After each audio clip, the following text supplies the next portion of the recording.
ይህ ታሪክ የሚያሳየን ከውድቀት ተምሮ ወደ ታላቅነት መድረስን ነው። የሆንዳ ታሪክ ትልቁ ትምህርትን እናያለን። ከዚህ ቪዲዮ በኋላ ጀምራችሁ ማቋረጥን አታስቡት። ጀምራችሁ የምታቋርጡ ከሆነ ይህ ቪዲዮ ለእናንተ ነው። ሙሉ ቪዲዮን በማየት ይህንን ችግር ማስለቀቅ ትችላላችሁ። ተሎ ተስፋ የምትቆርጡ ከሆነ በነገሮች ላይ አልሳካ ካላችሁ ምን ማድረግ እንዳለባችሁ ይህ እውነተኛ ታሪክ ይነግራችኋል። ስለዚህ በትዕግስት ሙሉ ቪዲዮን ተመልከቱት። በህይወታችሁ ውስጥ አንድን ነገር 100 ጊዜ ሞክራችሁ ወድቃችኋል? የዛሬው እውነተኛ ታሪክ ከ100 ጊዜ በላይ ወድቆ ስኬታማ የሆነውን ሰው እናያለን። ይህ ሰውዬ ዛሬ እኛ የምንሄዳቸውን ታላላቅ ሞተር ሳይክሎችና መኪናዎችን የሚሰራ ስዌንቸር ሆንዳ ነው። የብዙ ውድቀትን ገጠመኝ እንደ የጋራ ችግር በማቅረብ ይጀምራል። የመጀመሪያው ትግል የአስተሳሰብ ውድቀት ነው። ሆንዳ በወጣትነቱ የፒስተን ቀለበቶችን ለመስራት ፍላጎት ነበረው። ህልሙን ለቶዮታ ኩባንያ ለማቅረብ ሁሉንም ንብረቶችን ሸጦ ለ2 ዓመት ያህል ደከመ። ከዚያ በኋላም በመሬት መንቀጥቀጥ ተመታ። ችግሮች ከውጪ ሲመጡ ምላሻችሁ እንጂ ችግሩ ራሱ የወደፊታችሁን አይወስንም። ግን የአብዛኛውን ሰዎች ችግራቸው ነው የእነሱን ህይወት እየወሰነ ያለ። አንድ ችግር ሲያጋጥማችሁ የወደፊት ህልማችሁ ከሰረ ማለት አይደለም።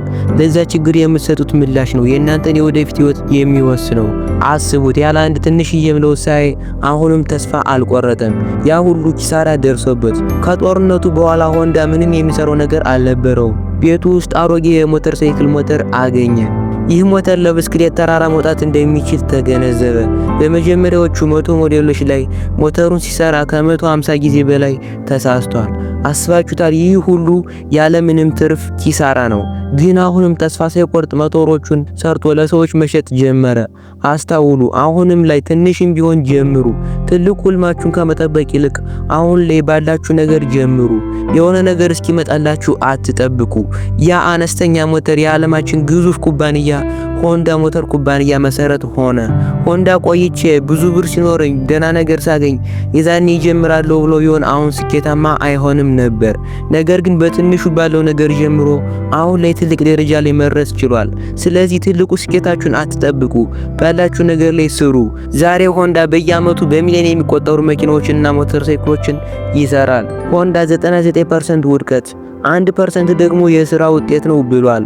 ስለዚህ ውድቀትን እንደ ትምህርት ተጠቀሙበት። ስለዚህ ውድቀት ሲያጋጥማችሁ ያንን የወደቃችሁበትን ነገር እሺ ከዚህ በኋላ አላረገውም ወይም አረገዋለሁ ብላችሁ መማሪያ ይሆናችሁ እንጂ ወደኩ ብላችሁ ተስፋ ቆርጣችሁ ምንም ነገር አትተው።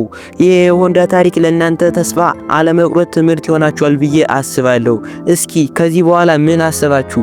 መልሳችሁን እስኪ ኮሜንት ላይ አስቀምጡልኝ። ቻናላችንን ሰብስክራይብ በማድረግ ደግሞ እኛን ማበረታታት አይርሱ። አመሰግናለሁ።